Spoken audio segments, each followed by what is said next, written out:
Oke. Assalamualaikum. Salam sejahtera. Belum lama-lama ini kita mendengar kabar duka wafatnya suami istri seorang artis, Vanessa, dengan suaminya kecelakaan di jalan tol. Semoga Tuhan mengampuni dosanya, merahmati dia di alam kubur. Apapun dia juga orang baik. Nah, saya cuma ingin mengambil hikmah dari kehidupan seorang Vanessa Angel ini. Dia hidup hebat, saya bilang. Dia tidak terbebani oleh dosa masa lalu. Tidak peduli dengan peradilan manusia yang lebih kecil daripada peradilan Tuhan. Dihinakan semua perlakuannya Vanessa. Padahal tidak ada manusia suci. Dan tidak ada manusia pendosa itu tidak punya masa depan. Nah, di sini saya lihat kehidupan Vanessa ini hebat bagi saya. Masalahnya dia tuh bukan dosa zalim, dosa personal. Jadi nggak perlu orang sok mengadili. Terkadang manusia ini suka asik melihat dosa orang di luar, dijadiin rame. Padahal dosa itu ada pada dirinya. Kehidupan Vanessa ini saya lihat apa? Saya kagum sekali saya lihat. Ini orang hebat wanita. Dihinakan di apapun. Saya juga kadang bingung lihat hukum di Indonesia ini. Memburu orang. Dalam agama itu, zina itu bisa dikatakan seseorang itu zina, perlu saksi 4 orang. Dan melihat tuh hubungan seksnya. Kalau nggak ada 4 orang, nggak boleh orang menuduh zina. Tapi saya perhatikan negeri ini ada kesalahan penerapan hukum. Harusnya hukum itu apa? Membangun manusia, bukan menghinakan manusia. Diburu, maaf ya, seperti prostitusi, dia juga tertutup. Diburu seperti orang zalim, seperti orang koruptor, diberitakan. Kenapa nggak ditutup? Saya yakin loh, mungkin sedikit sekali, mayoritas ini semua apa? Maaf, pernah zina. Tapi Anda perlakukan gitu. Pernah dalam satu kisah Yesus, ada seseorang ingin menghakimi seorang pelacur. Dengan ini zalim, ditanya oleh Yesus, silahkan menghukumi wanita ini. Bagi mereka yang nggak pernah berlaku dosa, silahkan hukumi. Pergi semua. Dibebaskan nih seorang pelacur nih. Pelacur itu nggak ada yang dirugikan orang lain. Dia bukan zalim. Nggak diancam seperti orang membunuh. Itu kalau di ayat membunuh itu ada ancamannya. Ada murka Tuhan. Ini tidak. Ada kasih sayang. Mau dibenahin. Tapi saya lihat di sini nih, di dunia ini lebih bengis peradilannya daripada peradilan Tuhan. Orang dihinakan. Apa sih ruginya negara? Emang merugikan negara? Boleh saya bilang hukum, tapi tolonglah penegak hukum ini jaga kehormatan orang ini. Dia juga punya orang tua. Allah aja menutup aib seseorang. Lah ini kita kenapa mengumbar? Bayangkan kalau itu anak Anda sendiri diperlakukan, belum orang tuanya kena. Jadi yang salah satu orang semua dibebani. Perlu dipikirlah, dipilah-pilah hukum itu. Nah, di sini saya lihat Vanessa ini, bagi saya dia tidak pernah zalim.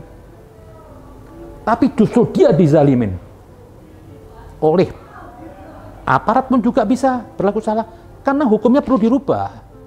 Dan juga oleh banyak orang mengadilin Vanessa, wah laganya cuma sok suci. Nggak ada manusia suci di dunia ini. Kalau Allah buka aib setiap orang, semua orang terhina, semua orang malu ingin menunjuk orang.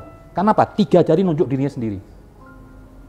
Tapi apapun, ternyata di balik figur Vanessa ini ada kehidupan hebat. Dan disinilah perlu dicontoh orang. Besok kalau Anda berlaku salah atau Anda terpleset dalam dosa, jangan pernah takut dihinakan orang. Biarkan Allah yang menilai Anda. Anda masih bisa bangun untuk menjadi orang yang baik. Bisa merubah. Peduli apa kata orang. Kalau ada orang menghinakan Anda dalam hal membuka aib Anda yang dosa yang keluar itu, pasti kan dia juga punya dosa. Saya ketawa aja. Nah, di sini perlu dijaga. Jagalah martabat manusia. Jangan manusia itu suka menghinakan. Orang sudah meninggal di beritaan buruknya. Siapa sih orang yang suci? Hah? Nggak ada orang suci sekalipun sorbannya segede ban radial. Nggak ada yang suci. Semua punya aib. Kalau Tuhan buka ini aib semua orang, nggak ada orang jadi ulama, jadi pendeta, nggak ada.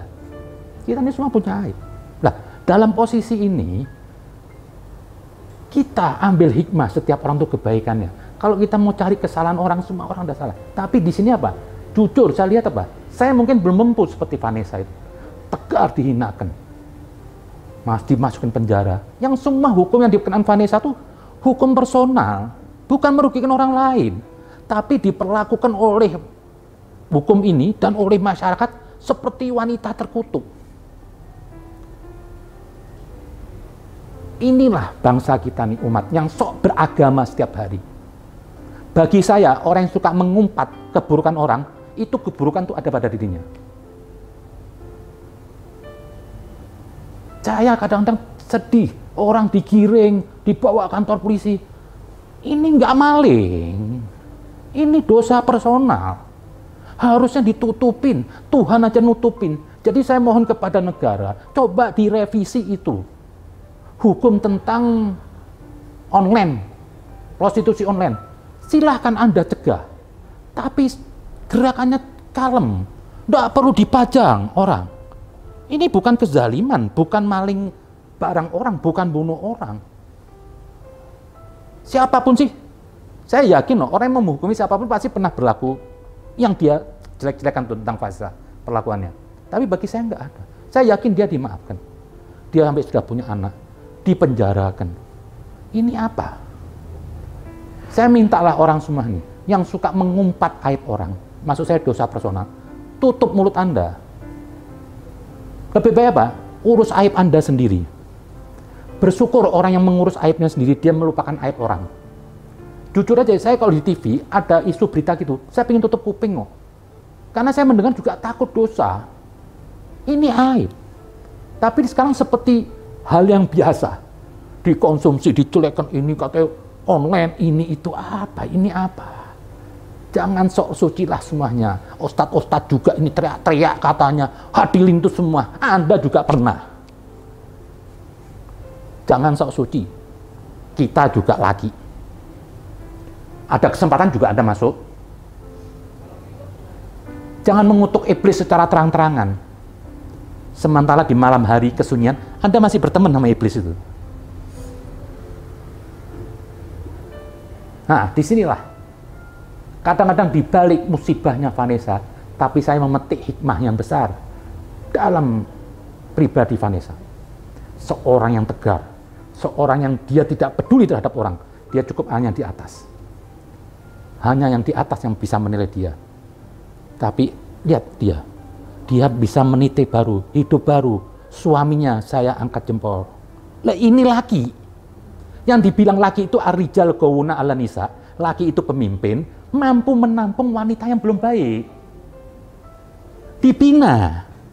Bukan untuk saya cerai, saya buang. Itu bukan itu. Namanya apa? Itu tukang jagal. Yang dibilang pemimpin suami itu apa? Mampu. Jangan dilihat perempuan itu buruknya aja. Dilindungi. Dibawa. Dibimbing. Kadang-kadang laki juga semua pada sok tahu, mau minta yang sempurna, padahal dirinya juga nggak sempurna. Jadi nilai agama itu sebenarnya kita bisa mengajak, menerima orang yang kurang baik, menampung, menikahi, menjadi baik, itu punya nilai. Kalau Anda menikahi orang baik, Anda ceramahi di masjid tempatnya orang baik, itu nggak punya nilai. Ceramah kepada orang yang baik. Nah, semua sih apa sih yang kesalahan Vanessa itu dosa personal. Dosa personal itu tidak usah minta maaf, Allah sudah maafkan. Yang bahaya itu dosa sama orang. Menggunjing, ngomongin kejelekan orang, menggunjing tentang Vanessa, mencuri, itu dosa sama orang. Allah tidak bisa kasih maaf kalau itu orang belum maaf. Tapi kalau dosanya cuma Vanessa ini, semua dosa personal. Nah, akhir-akhir ini saya melihat ada baru berita, ada manusia yang picik, licik, bengis, mendramatisir kematian Vanessa sampai terkesan mau dibuat ke kuburannya memanggil roh Vanessa, ini setan semuanya. Tidak ada orang bisa manggil roh-roh itu. Itu bullshit semua, nggak ada. Kenapa? Kok manggil roh? Setiap orang mati itu rohnya langsung kembali kepada Allah.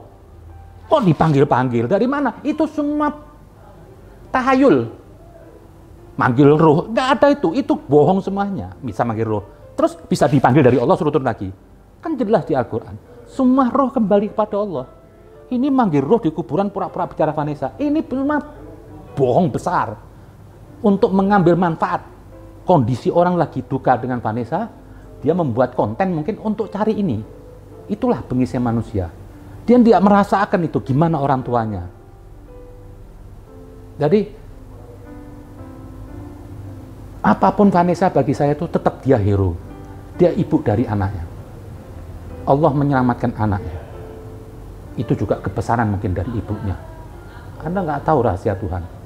Jadi janganlah sok kita nih suci, mengadili. Kok perlu kita tutup aib orang. Kita doakan orang. Jadilah wanita seperti Vanessa, perempuan-perempuan semua. Yang mungkin Anda dulu pernah salah. Anda bisa memulai sesuatu yang baru. Sesuatu yang baik. Tidak ada orang pendosa nggak punya masa depan, semua punya. Kenapa? Tidak ada manusia suci di dunia ini. Jadi Anda nggak usah takut dengan dosa Anda masa lalu, karena Tuhan nggak minta Anda suci. Jadi dosa itu nggak usah Anda pikirin, lupakan yang masa lalu. Ini hari Anda bisa berlaku yang baik, seperti Vanessa membangun rumah tangganya dengan suami yang hebat, berjalan. Kematian kecelakaan itu bukan karena musibah kutukan. Kalau karena kutukan, berarti keluarga Nabi dibantai itu kutukan. Tuhan Yesus tuh mati dicincang. Apa itu kutukan? Enggak. Musibah bisa datang dari orang lain. Seperti Anda jalan kaki di pinggir, pelan-pelan. Bisa aja ditabrak orang. Ini kesalahan supirnya.